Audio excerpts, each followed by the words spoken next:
ചെറുപയർ പരിപ്പ് കൊണ്ട് പക്കവട ഉണ്ടാക്കുക.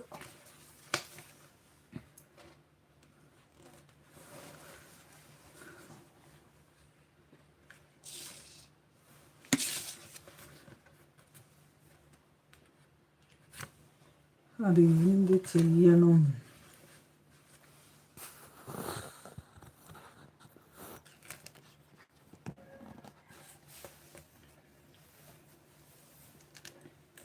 വെങ്കായം, പെരിയ വെങ്കായത്തെ നീളത്തിൽ നറുക്കി വെക്കും. പച്ചമുളക് പൊടിയായി അരിഞ്ഞു വെക്കുക. ഇഞ്ചി ചെറുതായി അരിഞ്ഞു വെക്കുക.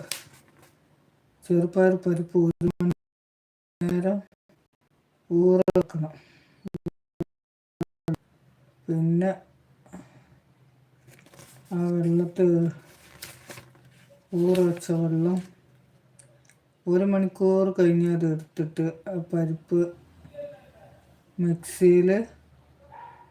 മിക്സിയിലിട്ടിട്ട് മല്ലി, ഉപ്പ്, ഇഞ്ചി ചേർത്ത് കറുകറുപ്പ് അരക്കുക.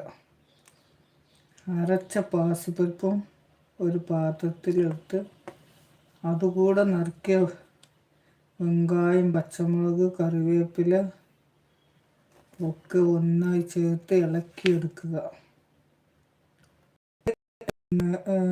ചീനച്ചട്ടിയിൽ എണ്ണ ഒഴിച്ച് എണ്ണ ചൂടായതും ഈ ഒഴിച്ച് വെച്ചിട്ടുണ്ടല്ലോ ഈ മാവ്, അത് എണ്ണയിൽ ഇട്ട് ഇങ്ങനെ എടുക്കുക. എന്നിട്ട് 2 സൈഡും പൊന്നിറത്തിൽ